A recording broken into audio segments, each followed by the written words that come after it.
Hi, thank you so much for joining me. This is our October 2019 Clubhouse meeting, and I'm so glad that you chose to spend some time with me today. I have some great things to show you, and we have a wonderful Looky-Loo tour where we're going to be nosy and snoop through someone's studio, as well as how to think about quilt tops when you break down the designs and look at ways to quilt a particular top that I've chosen to share with you for this month's Clubhouse meeting.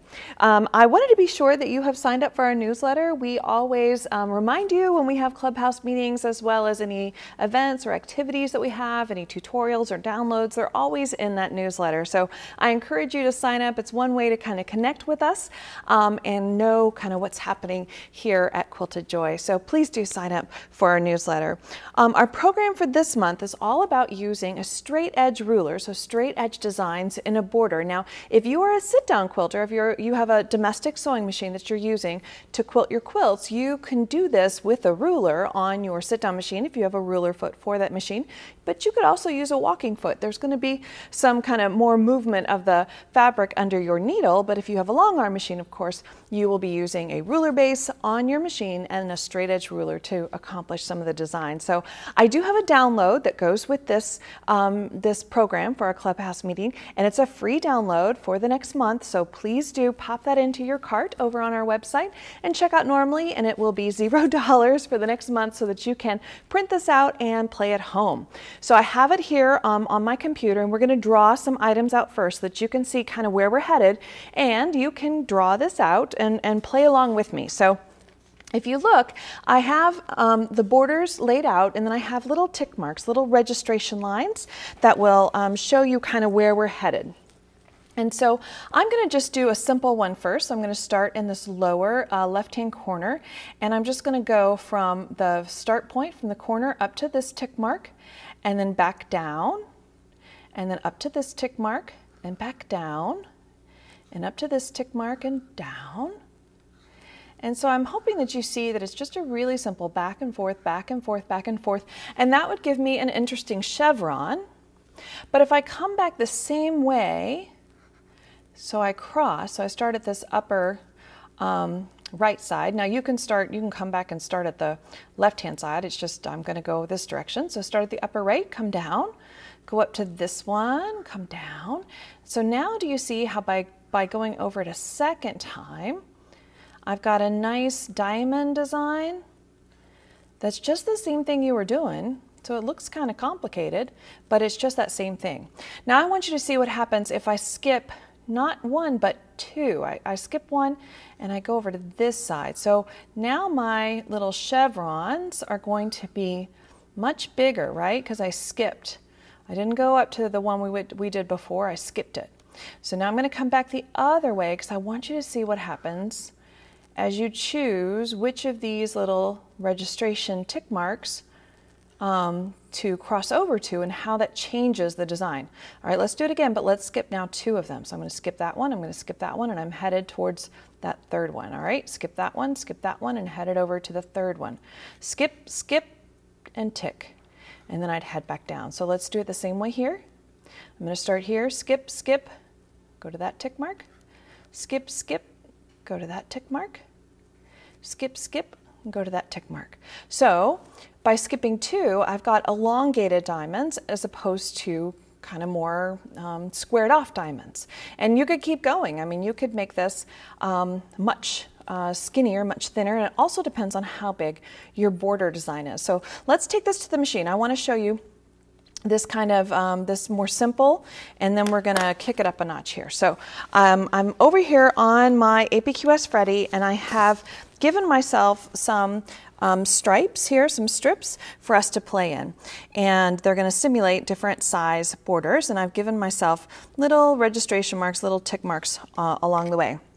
And I'm just going to be using a straight edge ruler. There's a number of rulers that I love, and we'll talk about those a little bit later in our Clubhouse meeting. Do know that I have all the rulers this month, not this month, it's only until Sunday, sorry. Only until Sunday I've got all of our rulers at 15% off. So if you're looking for a straight edge ruler, I'm going to tell you which ones that I like, and then you can pop over to Quilted Joy and pick one out to follow you home.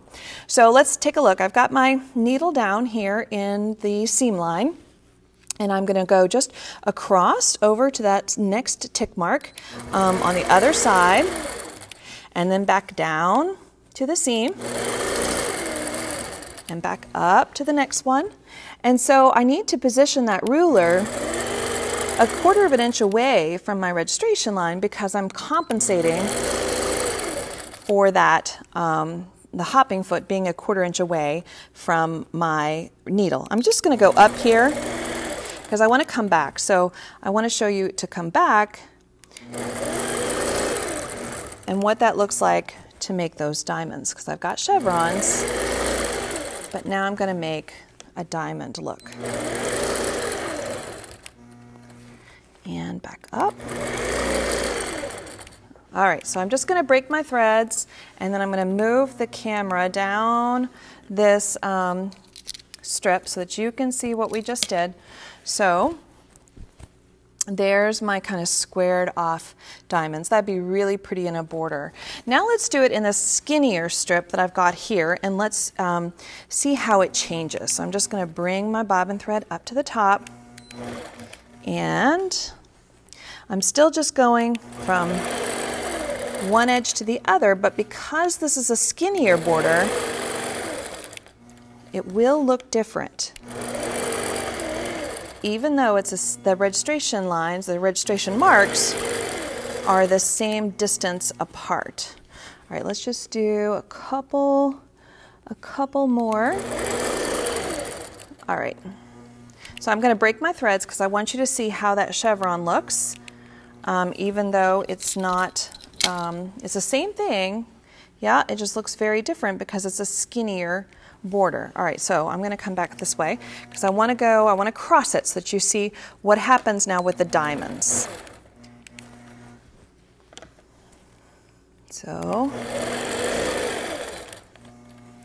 and notice that I am holding my ruler steady, and I am waiting until that needle goes into that down position before I move my ruler, and that's some good ruler safety.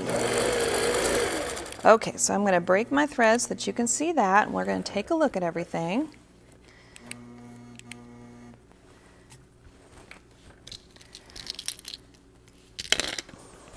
And so that is what it looks like in a skinnier border. Okay, so we're going to go back to the computer because I want to show what happens if we make just 2 extra lines, how this completely changes. First, I'm going to draw a registration line that's just in from center, both on the top up here and just up from the bottom here. So I just chalk those out with my favorite marking device, and we're going to take the same path where we just kind of cross the street, only this time when we cross the street we won't go all the way. So I'm just going to that line, that registration line, then I'm going to sew to here, I'm going to sew up to that registration line, come back. So it's the same path we did before. I'm just not going all the way across my border. I'm stopping just shy of the opposite side of the border. And now I'm going to come back the other way and do the same thing. So I'm going to start in the corner, stop just shy, and then go back up to my seam, come back, stop just shy, and go back up to my seam.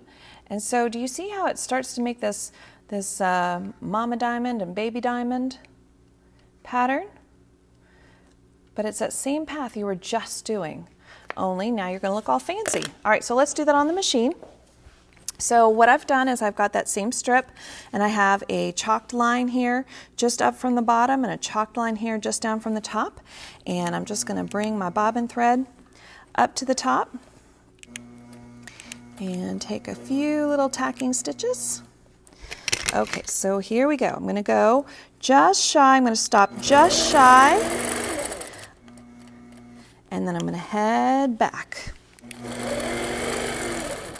And then I'm going to stop just shy,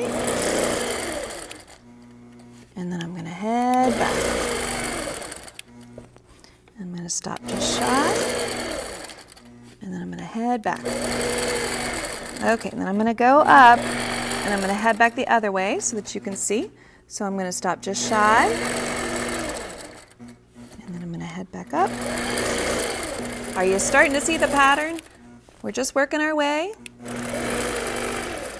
back and forth, getting those mamas and the babies. So we have the mama diamond and the baby diamond. All right, I'm going to break my thread so that you can better see what we were just doing. So there's that mama diamond and baby diamond that would march across your border. Really effective.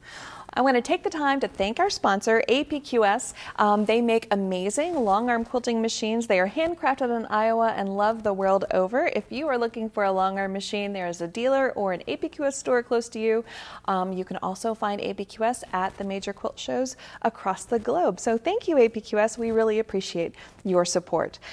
Today, I want to have you take a look at Julie McClannon's quilt studio. You're going to love the studio. Now, we did record this earlier because we wanted to make sure that the audio and the video and all were good for you, because you are going to be fascinated by all the little trinkets and little special things that her husband has supported her quilting experience and her quilting business there in her studio. So let's take a look at Julie's studio.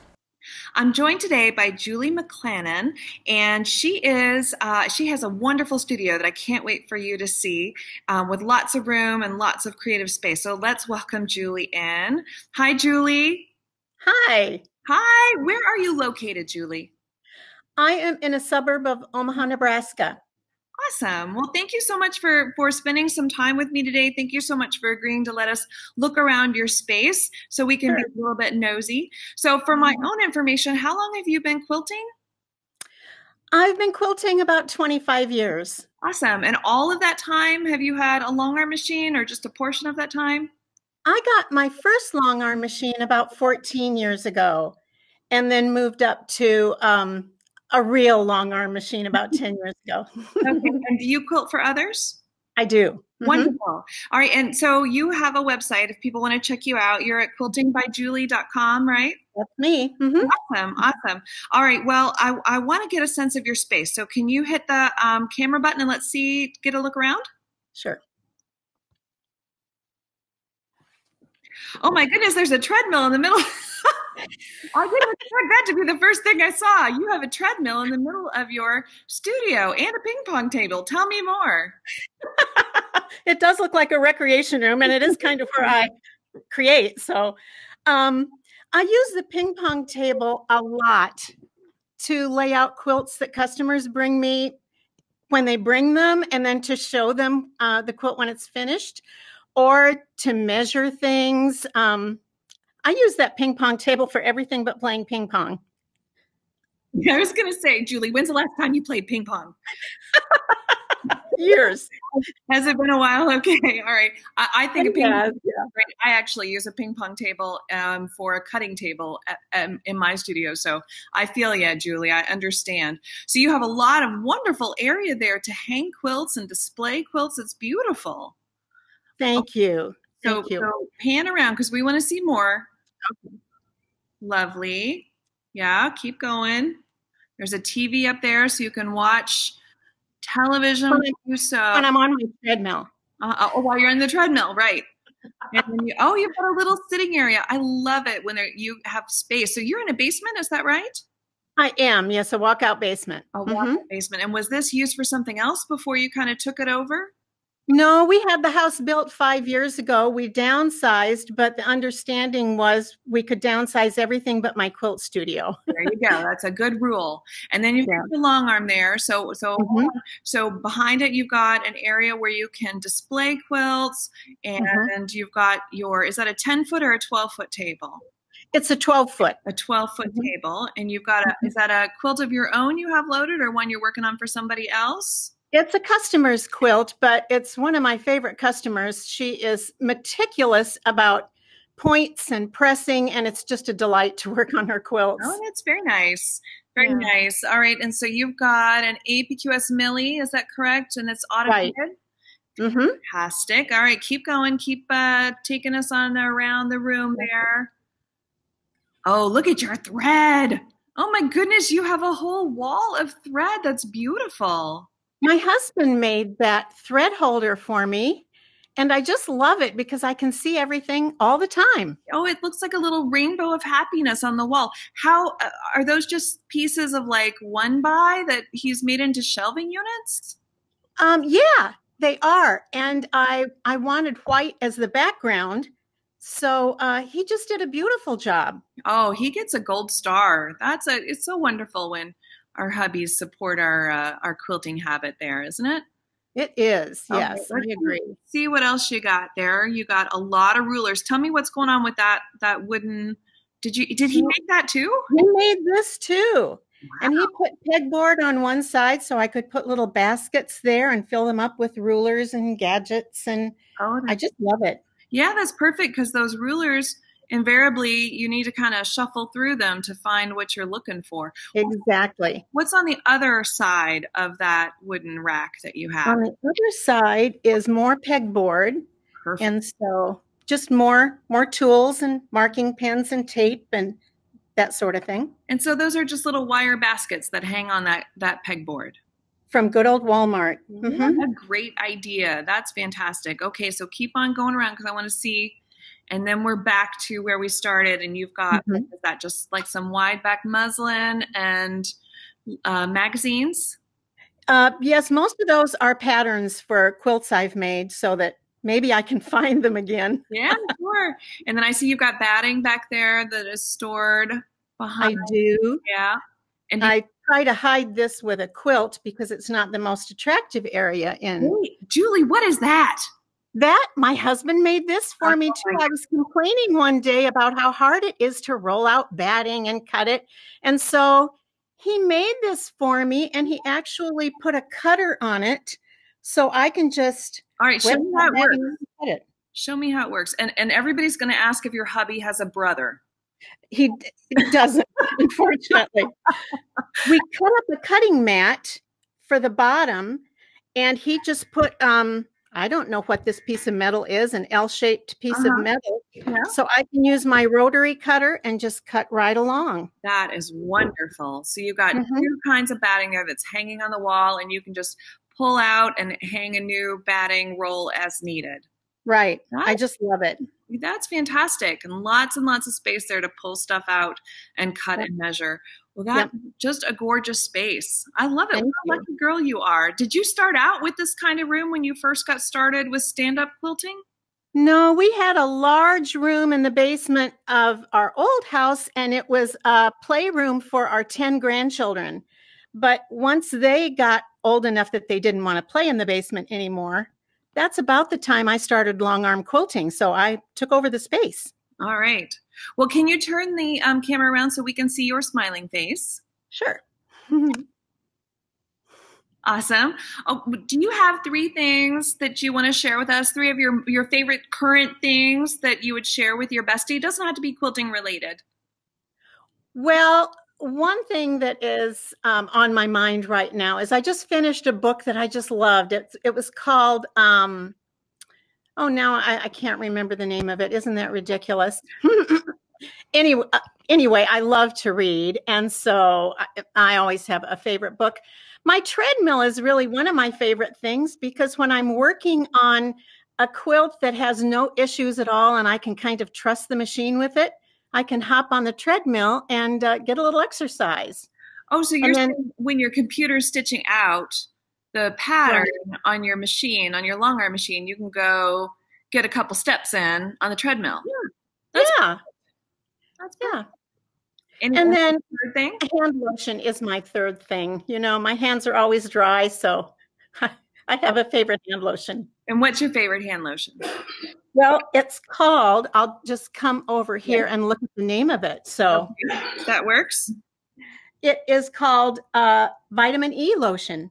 Okay. All right. And the book is called Where the Crawdads Sing. I just remembered it. Oh, good. Yeah. You know, I have that book I have that audio book in my phone, and I just haven't had a chance to listen to it, but I had somebody recommend that book to me as well. So you enjoy it. It's a wonderful book. Oh, good. Well, I'm glad you remember the name of it.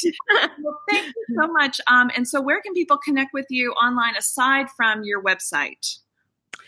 Aside from my website, they can also find me on Facebook at Quilting by Julie. Perfect. Well, Julie, Yeah. thank you so much for spending time with us today. I really enjoyed your space, and your hubby. Just give him some major props for me, because he has done such a wonderful job supporting you and supporting what you love, and that shows me how much he loves you. So you've got a good thing going there, girl. Congratulations. Well, it's been going for 50 years, so I think it's going to work out. Oh, well, that's good. That's good. All right, Julie, I'll see you around. Thank you so much for joining us. You bet. Bye-bye. Bye-bye. Thank you, Julie. I really appreciate the time that you spent with us. It was lovely getting to know you as well as taking a look at your studio. So my favorite things, let's talk about my favorite things this month. Well, we were looking at all of the different rulers to use to show you how to do some straight line designs. And I thought, well, my favorite thing are some straight edge rulers. So we have a ruler sale going on right now through Sunday, 15% off. So if you're looking for a ruler, we've got one for you. And I just want to show you some of my favorite straight edge rulers. So the ruler that I was using with you earlier, this one is Jessica's ruler, and I like it because it has the same markings that a school ruler would have. So it kind of works with my brain a little bit better. And of course, all the rulers that I like are all etched on the back, so they're not printed, they're etched. If they're printed, that printing is going to rub off with time. So being able to drag your finger on the back and having it catch on each of those etched lines, that tells you it's a nice quality ruler. So this one fits my hands and it just kind of makes sense to my brain. Another one that I really like is this one. This one is by Beth Ann Nemish. It's called Garden Lines. And this one is especially nice, especially for new quilters, new to ruler work. And of course, all these can be used on a domestic machine if you have a high shaft ruler foot for your high shaft machine. These would not be applicable to a low shaft sit down domestic sewing machine, but certainly a high shaft would. So these molars, these little flanges here on the end, that allows me to line that up with the seam line, and it gives a space for my ruler foot to tuck in to that negative space, so my needle will land right in the exact seam of my fabric. So she also has all these great lines, 45, 60, 30 degree lines, all there on the ruler. Another one that I really like that has those same little molars, this one is by Deloa, it's called the Rook, and it has a space here. I can line up those arrows with my seam, and that again will position that hopping foot just inside the ruler so I can hit with the needle the seam line, or I can pull this back and pull the ruler to the quarter inch line, and now my needle will fall a quarter inch away from that seam, or I can go to the half, so now my needle will fall a half inch away. So it has molars, they're just bigger molars that you have other choices.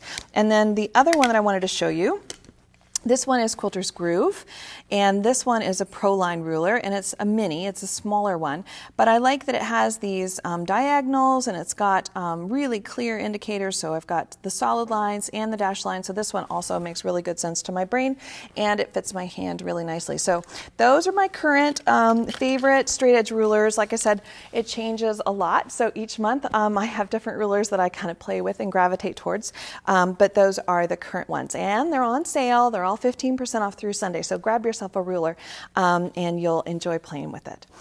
All right, so in the Quilted Joy Clubhouse, I do a call out for people to submit a photo of their quilted, unquilted quilt tops, and then I kind of take them and play with them and draw on them and figure out how I would quilt it if it were my quilt top. So if you're interested in having me take a look at your quilt top and how I would quilt it, you can submit it when I do that call out, and then if I pick yours, you'll see it here in our clubhouse meeting on how I would quilt it. So this month, Athena, I chose yours. So we're going to take a look at your quilt. First, we just have to admire how pretty it is, because it's just really gorgeous. This one really spoke to me right away, and it has so much wonderful space to play. So let's take a look at how I would quilt it. So the first thing I started to think about were these spaces here in the corners. They really started talking to me. So what I thought about was I could make a little hash mark on the midline here of these side blocks, and I could just connect those. So I could go to that hash mark, and then the midline of this one, here and here. So let's do that on all four corners, because that's the first thing that kind of called out to me were these four corners. And it makes a bit of a kite shape that I think really plays off of that piecing. So then anything that I do on the outside of a quilt, I like to repeat on the inside and vice versa. So these shapes are kind of the same shape. So I thought, well, I could do that same idea down here. All right, so I can put that same kite shape in there. All right, and then I started thinking, okay, that's nice. Now, what if I connect it? So at this point, I'm not thinking about how to make a continuous path. I'm just trying to get to know the area and see what I want to put in it, and then start to think about how I would connect it. So at this point, I started thinking about, well, how would I approach each of these corners? And I thought, well, if I can travel around my block and kind of frame it out, when I get to those corners here, I can drop in and I can do those kite shapes. So that would get me around to touch inside each of those kite shapes. And I liked how this kind of gave me these little triangle shapes. So that's when I started thinking, well, if I actually danced around and went outside this space as well, I could really get an interesting star to go around the outside of this space as well. So I started drawing those lines. And that was really interesting to me, and how it broke all that space up. So let's take a look. I just want to show you. Let's go back to, I think I'm showing you. So that's where we are right now. And so the next one I want to show you, I started playing with feathers. So if you are a feather person, I started to think about where all of those feathers would lie. And I did, by the way, put a second, see where I put a second, an echoed kite in each of those shapes, and framed out those diamonds, those frames, those on-point squares as well. All right, so I started thinking about feathers. So let's take a look at where we can pop some feathers in. So those framed out blocks were a natural place to put a feather spray. So I'm just going to zoom in here a bit to make sure that you can see a little bit better to where I put those feathers. So that's where I did those feathers. So again, I'm starting to think too about how am I going to connect all this? How am I going to travel? And so, of course, when I do this outside diamond kite shape, I can do the inside at the same time. And by landing here, let me just change my color thread. Whenever I land here, that's a place that I could drop into the center if need be. So I'm thinking about that as well. And then when I travel up to here, that's a place where then I can drop down and start to deal with this framed out on point square so that I could put feathers in those squares. All right, so I'm going to zoom back out. So there we are. Now let's go to the next one. So for this one, I did the feathers there in the center of her quilt. And I just want to show you how I chose to do those center feathers, because I used a midline and I grew the feathers on each side of the equator. And that way it kind of took the north, south, east, west out of the quilt, so there wasn't a definitive top, bottom, or side. So by making this, it could be a wreath. I just liked it kind of using a midline through this and then going on both sides of that equator. All right, so let's take a look at the next one.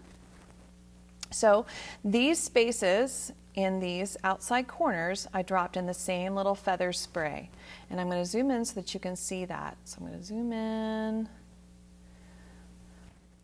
So I dropped in these little feather sprays. Now I still haven't figured out how I'm going to connect it.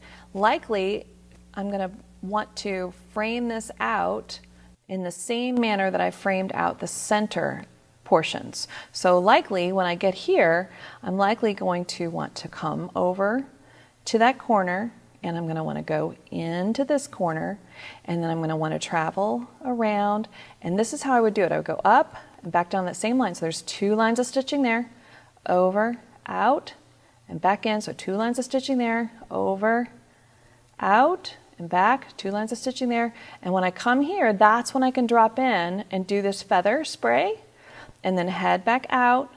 Now there's 2 lines of stitching here, and then I can go around. Look here, I could drop in here if I needed to. Do you notice where we are on her quilt? If I needed to, I could drop in there, but I'm not going to need to at this point. I'm just going to keep on trucking around. So to frame out all of those squares. So let's take a look at the next one. Okay, so I've put feather sprays in each of these little compass points. So again, I hope that you're seeing where I'm kind of like finding places to put stuff, and also now starting to think about how I would reach their entry point. So as I come up to this area, this is my chance to pop in and do this feather spray. And then when I come down, when I go over here, this is my chance to pop in and do that same framing out that we were just talking about. Okay, so I'm going to zoom out just so you can see where we are, because I want to make sure that you kind of see our progress here. So I've got feathers in my compass points. I have feathers in these on point areas, and I have feathers again in the compass points of the center and my dead center. All right, let's take a look at the next one. So I started, these little polka dot areas are going to be really hard to see, but that fabric is just talking really loud. So something simple in there. I wouldn't go feathers because I think you're going to lose it. So that's where I started to think, okay, well, when I come over in and around and up, here's my chance to drop in, and I can do just a loopy flower is what I call this. It probably has an official name, maybe like pumpkin seeds or cathedral windows. And drop in and do that. Come back, down, out. Again, this is my chance to do this portion of her block. And then come back and keep on. And when I hit here is where I do my feathers. And then out and finish that up. That's that path for that one. All right, so kind of made a mess there, but you saw where we were going. Let me zoom out. Okay, so that's where we're at. Let's take a look at the next one to see where I went next. Okay, so on this one I've got them in each little corner, and I went ahead and did that double diamond. I repeated that double diamond in each of those four corners, just like the double diamond kite here in the center. And we're getting close, Athena. And now what I did is there was those massive gray areas that were in these spaces here. Let me go back so that you can see those massive gray areas. So do you see where they're just, I'm going to zoom in a little bit so you can see better. So they're just really large spaces here. And so I thought, okay, well, if I divide these up, let me get out my straight line. If I divide these up, I can put a diamond in each of these spaces and make that a really interesting and keep on traveling across my quilt. And of course, to do that, to travel, I can make my outside diamond. I can do this portion, and now I can do this outside diamond. Yeah, and I could do this portion, and then I can come back. And I'm done. And notice each of those places, I'm going to go to red, is an opportunity zone here to drop in and take care of and enter into any of those other neighboring blocks to get anything done that I forgot to get done. Those are my little magic portals to get into other sections of my quilt. All right, so let's go to, see that. So there's those double diamonds all the way around Athena's quilt. And now we're going to go to what I did in those four corners. So those four corners, I put a feather spray in those four corners. So let's zoom in so we can see that. And by the way, I'm using a free program. It's called Paintbrush, and I'm just using a graphics tablet. It's made by Wacom. You can find it just about anywhere. It just turns my mouse into a pencil shape, and it makes it easier to draw on photographs. So I put a feather spray in each of those four corners that kind of launches off that diamond. Again, I've shown you all of these opportunity areas where I can drop into the diamond, into all of these spaces. So when I hit the top of this diamond, there's my opportunity zone to drop in and put a feather spray in that corner. All right, so let's zoom out so you can see that. So there's the quilt, and then I started thinking, okay, I really like it, but what in the world am I going to put in these negative spaces all along the outside of her quilt? And that's where I started thinking, well, you know, these are all very straight geometric lines, these diamonds. What if I went in and I did just a curve to that point, and a curve up to that point, So let me zoom in so that you can see that. So what if I did a curve there? And then what if I did, and so I'm going to travel, what if I did curved cross-hatching? So I'm going to come up here and just fill in this space. It would be a great space for curved cross-hatching. And I'm going to come back the other way, and I'm just going to stop when I hit that first line that I made, that first curved line that I made. So curved cross-hatching in each of those spaces. All right, so Athena, let's look at that. So there's the curved cross-hatching in each of those spaces. So isn't that lovely how it kind of plays off of that, those super straight lines, and gives you some real nice framing around her center medallion. Now, of course, I'm not sure what size this is. You could kick this up a notch, and if you needed to, you could put in some kind of extra feathers or some kind of micro filler all along in here if you needed to. If this was just too much unquilted space, you could put pebbles, micro stipples, whatever filler you like, feathers, and fill all of that space in if you needed to do so. All right, Athena. So I started then thinking about this outside border. You've got all these great little squares going here, and I thought, I just want to frame out this quilt. So I just thought if I just do just a piano key, just a double line in between each of those little blocks, it will just kind of melt and allow the center to do all the hard work. So just piano keys all along the outside. So let's take a look at the final, Athena. There is your quilt. That is how I would quilt it if it were my quilt. So I encourage you to take a look at it. Of course, you can toss my ideas out the window and do whatever you want, Athena, but hopefully that helped you kind of see how I think about spaces, how I drop the designs into spaces, and then as I start to see it, I start to think about traveling, and I start to think about where those portals are that I can enter spaces and cover them if I forgot to get them, my first go around. So I hope that was helpful to you. Again, I would encourage you to join us in the clubhouse so that if you have a quilt that you would like to submit, and I may select your quilt to show here on the clubhouse of how I would quilt it if it were my quilt. So I do have some show and tells of finished quilts that were shown in the clubhouse recently. So let's take a look at some of those. So I have some quilts to drool on. So this was a Quilt of Valor from Diana. And we talked about panels in the last month's clubhouse and how panels can be a wonderful little sandbox, a wonderful little place to play. And I think she just did a wonderful job with this panel, and she kind of framed it out with some piecing and some stars and then did an all-over design. So great job, Diana. Nice way to use a panel.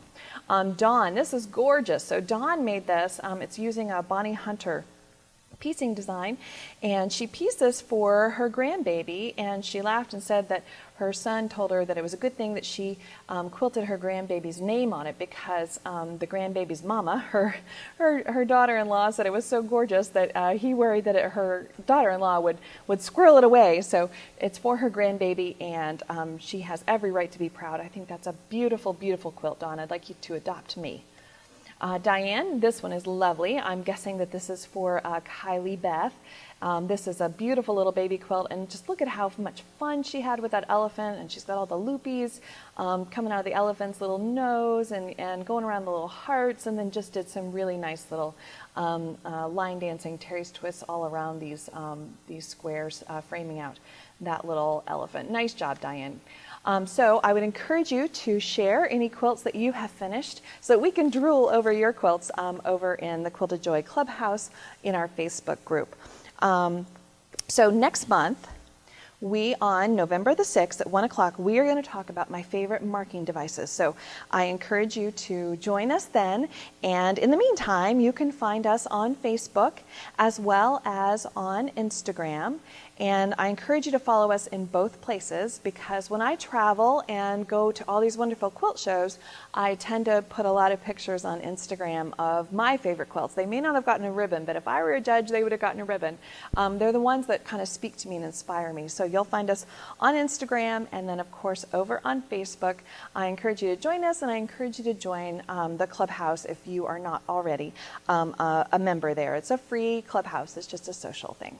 And I do do ask if this has been valuable to you, if you have enjoyed it, I would kindly ask that you review us on Google and share it with a friend. That is probably the best compliment that you can give me, is to share this with someone that you know would enjoy watching. So please leave us a review over on Google. It helps people find us, it helps us grow, and I appreciate the time. I read each one of them personally. So thank you so much. So we will see you next month, first Wednesday of the month at 1 o'clock Eastern here in the clubhouse. Thanks so much.